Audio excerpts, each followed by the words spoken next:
Welcome to the Raising Smart Kids podcast.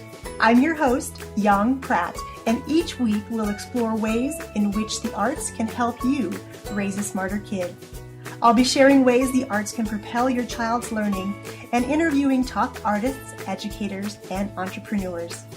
These guests will share why the arts are so very important to your child, along with actionable ideas you can easily implement into your already busy schedule. Make sure you subscribe to the podcast here on iTunes and share us with a friend. For extra tips on raising smart kids, head on over to artsmartparenting.com and click on the Live tab. Welcome back to day number 2 of how to unleash your child's 8 superpowers and propel learning through the arts. My name is Yong Pratt, author of Raising a Superhero, and I'm so glad to have you back for day number 2 of your 8-day e-course. Today we're going to talk all about superpower number 2, which is bodily kinesthetic. Before we get there though, just a reminder that each of us has 8 distinct superpowers we all possess, and we all have strengths that vary across them.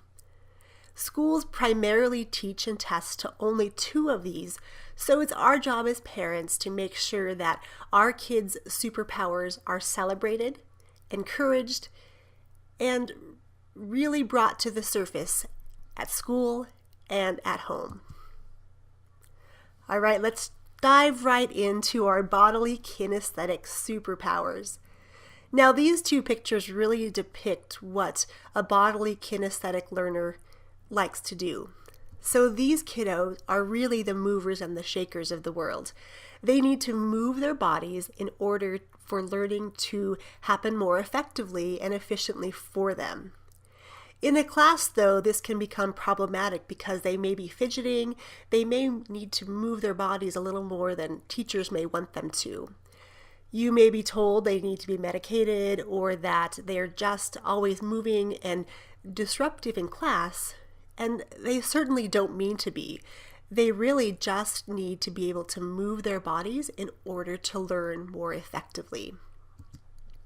They like to touch things. They like to manipulate things with their hands and their bodies to really get an understanding of how things work.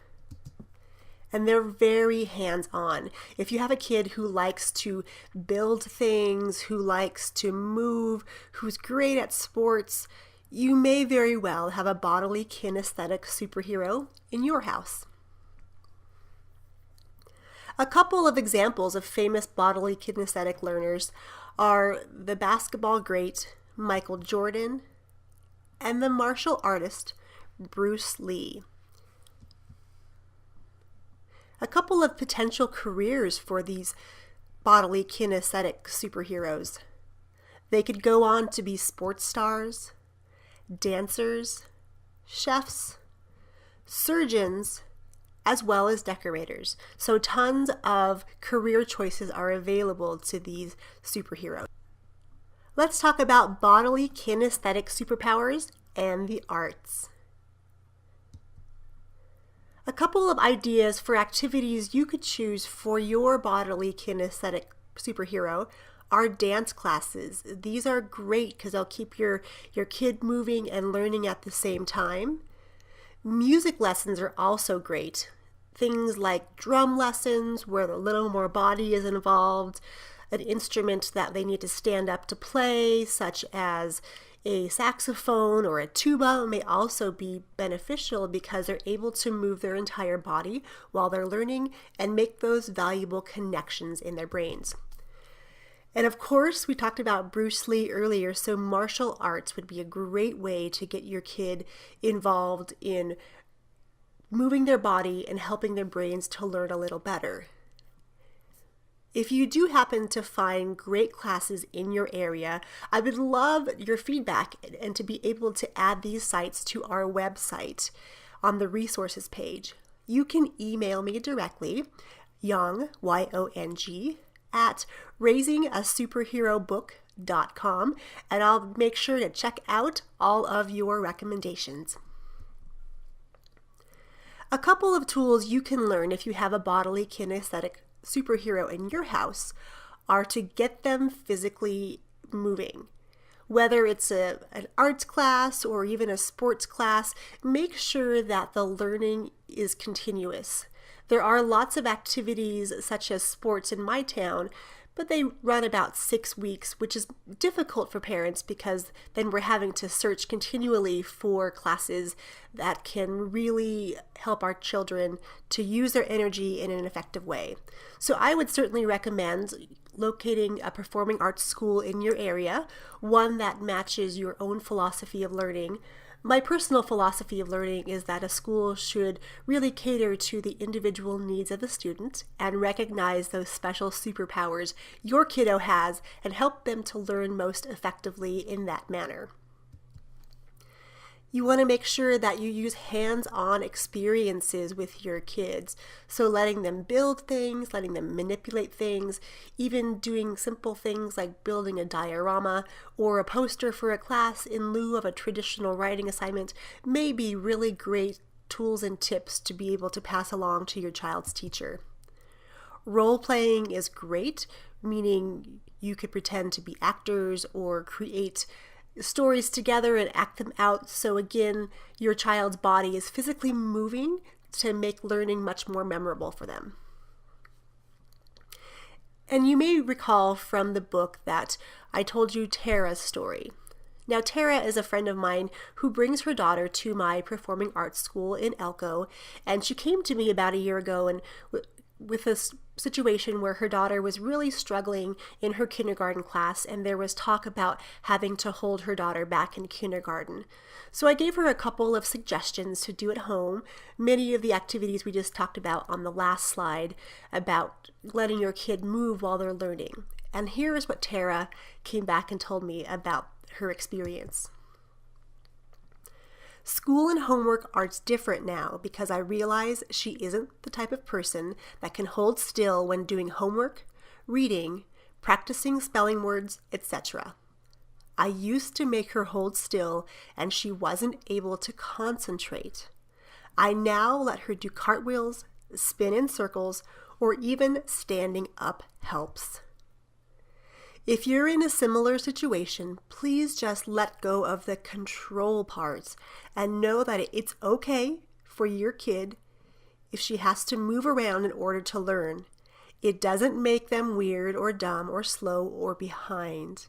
This is just their personality, their uniqueness. Let them embrace it. That way, they don't grow up feeling ashamed of or be embarrassed by it. They will own it and have the confidence.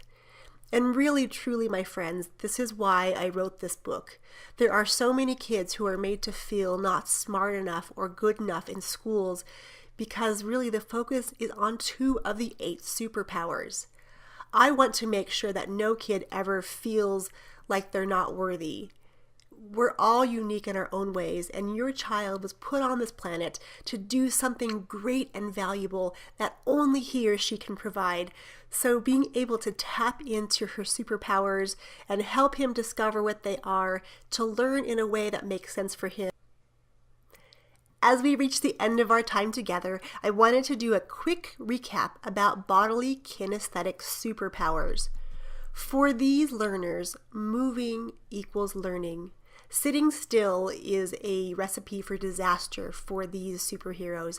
They absolutely need to get their bodies moving while they're learning. Whether that means you send them an exercise ball to use in lieu of their stationary classroom seat, or they're allowed to stand up while in the classroom, anything that allows them to move their bodies as they're assimilating and learning new information will go so far in helping them to not only understand that you as a parent value their special ways of learning, but you really are helping him or her be more of themselves in the classroom and having their teacher understand those superpowers and to really celebrate those will go such a long way. And again, these guys are so hands-on. So anything they can do where they're actually getting to be able to manipulate, whether it's at home or in the classroom, blocks or building things or creating things like posters or dioramas, anything where they can move their body, get totally wrapped up in the learning, that will really help them to understand and embrace their own superpowers. Stay tuned for lesson number 3, all about musical superpowers. I will catch you soon, my friend. Until then, make it a great day full of discoveries. Thanks for tuning in to the Raising Smart Kids 2.0 podcast. To really accelerate your ability to unleash your child's superpowers and raise smarter kids through the arts, we're creating loads of new resources, ways to connect, and ways to celebrate your successes. You can join our free Facebook community by visiting theartsmartparent.com or just search up Raising Smart Kids 2.0 on Facebook. I look forward to seeing you inside our community.